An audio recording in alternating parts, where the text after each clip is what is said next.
আমি তোমার সব জিনিস ফেরত দিয়ে দেবো মা। একটা জিনিস আর এখানে থাকবে না। তোমার যা কিছু আছে সব দেখে বুঝে তোমায় গুছিয়ে দিচ্ছি আমি।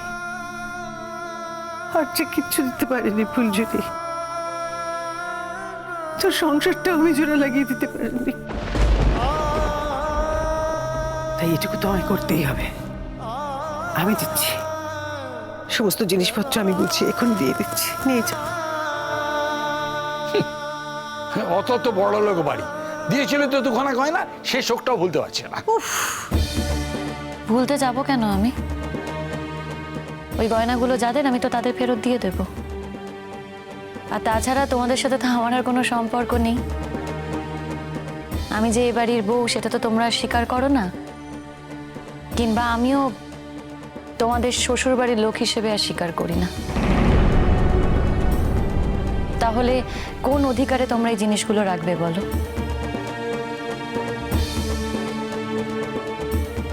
আর যদি রাখতেই চাও তাহলে ওই যে বললাম, আমায় থানায় জানাতে হবে।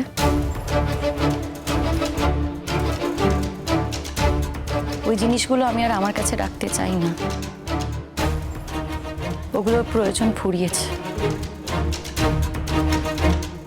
যাই হোক ডলিদি, মাকে আর খাটিও না, তুমি যদি একটু আমার সুটকেসটা এনে দাও। বাবা, তুমি তো দেখছি ভাষণ দিচ্ছ রীতিমতো। দেখো, তোমার যদি ভাষণ মনে হয় তাতে তো আমার কিছু করার নেই ডলিদি। আর যখন স্বদেশদা তোমাকে জিনিসগুলো দেয়নি, তখন কিন্তু তুমি এরকম অনেক কথা শুনিয়েছ।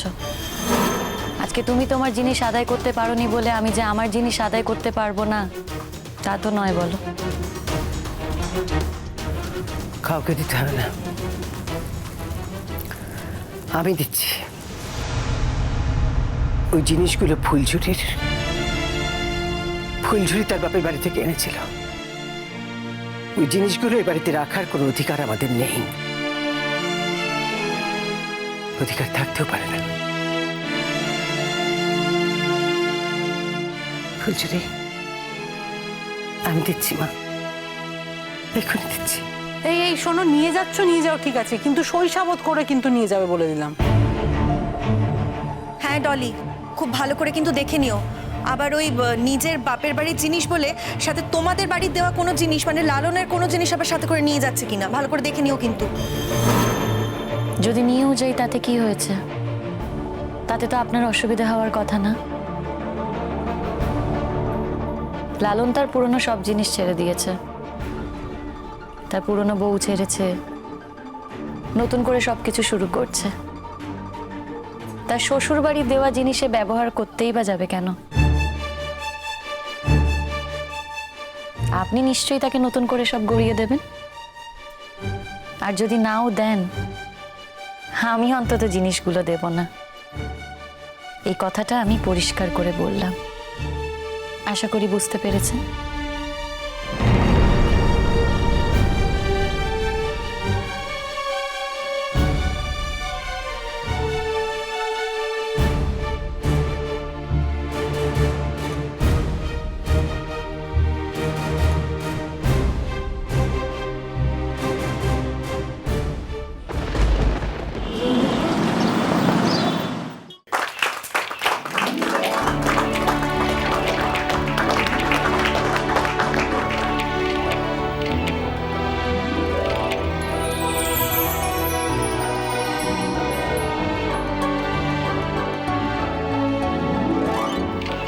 আজকের এই প্রেস মিটের একটা বিশেষ উদ্দেশ্য আছে।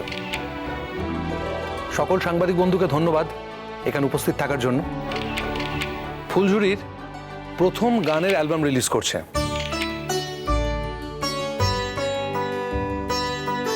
এবং সব থেকে খুশির খবর হচ্ছে এটাই যে কলকাতার সব থেকে বড় মিউজিক কোম্পানি এই গানের সিডিটা রিলিজ করছে। সেই কোম্পানির প্রতিনিধি আমাদের মধ্যে উপস্থিত রয়েছেন, তাকেও ধন্যবাদ। আপনাদের প্রশ্নোত্তর পর্ব শুরু করার আগে ফুলঝুরি তার গানের অ্যালবাম নিয়ে কিছু কথা বলবে। ফুলঝুরি।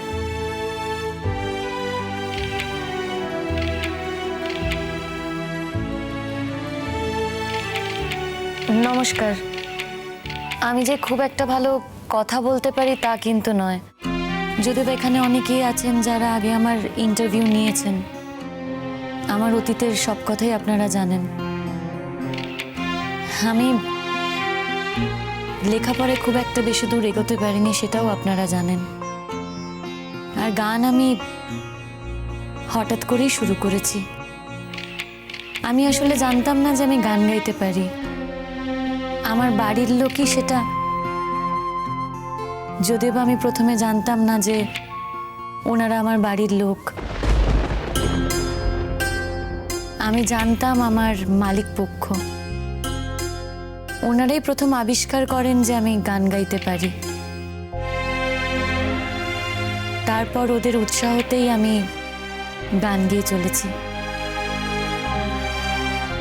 অঙ্কুর বাবু আমাকে অনেক উৎসাহ দেন। প্রথম দিকে উনি আমার শ্রোতা ছিলেন। ওনার কাছ থেকে আমি প্রথম জানতে পারি যে মানুষ আমার গান শোনে, আমার গান ভালোবাসে। যদিও বা অঙ্কুর বাবু এখন আমার অভিভাবকের মতো, আমার পাশে থাকে, আমাকে নানা রকমের সুবুদ্ধি দেন। এখন আমার কোনোভাবেই অঙ্কুর বাবুকে বাইরের মানুষ মনে হয় না, মনে হয় আমার বাড়িরই লোক। আর এই যেখানে বসে আছে আমার বড় মামু আর বৌমণি, এছাড়া আমি বাড়ির সকলকে আমার কৃতজ্ঞতা জানাই। আজ বিশেষ করে যেই মানুষটাকে আমি কৃতজ্ঞতা জানাতে চাই তিনি হলেন আমার বড় মামি। যদিও বা আজ তিনি এখানে উপস্থিত নেই, উনি থাকলে হয়তো আমি খুব খুশি হতাম। তবে আজ যদি আমার বড় মামি না থাকতো আমি হয়তো গানটাই গাইতে পারতাম না। উনি আমায় গান শিখিয়েছেন। আর আমি যে এমনি এমনি গান গেয়েছি, গান শুরু করব বলে গান শুরু করেছি তা কিন্তু নয়। একটা প্রতিযোগিতায় গান গাইব বলেই আমি, যাই হোক ওসব অতীতের কথা আর বলে তো কোনো লাভ নেই। আর সত্যি কথা বলতে কি, আমার যে অ্যালবাম রিলিজ করছে সেটা আমি জানতাম না। আমি কাল রাতেই জানতে পেরেছি। পুরোটাই অঙ্কুর বাবু আমাকে সারপ্রাইজ দিয়েছেন। আমি একটাই কথা আপনাদের বলবো যে আপনাদের দাদা, আপনারা যে একজন নতুন গায়িকার অ্যালবাম রিলিজ করেছেন তার জন্য আমি আপনাদেরকে অনেক ধন্যবাদ জানাই। এবং আপনাদেরকে অনেক ধন্যবাদ এই যে প্রেসের লোকজন আপনারা সবাই এসেছেন। সত্যি কথা বলতে কি পুরো বিষয়টা না আমাকে অনেক উৎসাহ দিচ্ছে। আমি এটাই চাইবো আপনাদের কাছে যে আমার গান আপনাদের কাছে পৌঁছে যাক, আমার গান আপনাদের ভালো লাগুক। আর কিছুই বলার নেই। ধন্যবাদ। আপনাদের সবাইকে ধন্যবাদ। এবার আপনারা আপনাদের প্রশ্নোত্তর পর্ব শুরু করতে পারেন। আমার একটা প্রশ্ন আছে। আচ্ছা, আপনি এবং আপনার স্বামী একসাথে নিজেদের মিউজিক ক্যারিয়ারটা শুরু করেছিলেন, তো আজকে আপনার প্রথম মিউজিক অ্যালবাম লঞ্চ হচ্ছে, আপনার স্বামীর কি খবর? তার কোনো সিডি বেরোচ্ছে না? আপনি স্বামী বলতে লালন চ্যাটার্জির কথা বলছেন তো? দেখুন, আজ এখানে আমারই অ্যালবাম রিলিজ করার কথা, তাই আমরা এখানে এক হয়েছি। আমার কাছে কিন্তু এরকম কোনো খবর নেই যে লালন চ্যাটার্জি কোনো অ্যালবাম রিলিজ করছে। আজকে আপনার এত বড় একটা সফলতার দিনে লালন চ্যাটার্জি নিজে এলেন না? তিনি কি ব্যস্ত? হ্যাঁ, উনি ব্যস্ত। যতই ব্যস্ত হোক না কেন, আমরা দেখেছি তিনি আপনাকে ছায়ের মতন অনুসরণ করেন, সবসময় আপনার পাশে থাকেন, আপনিও ওনার পাশে থাকেন। আচ্ছা, উনি কি এই শহরে নেই? সম্ভবত উনি কলকাতাতেই আছেন।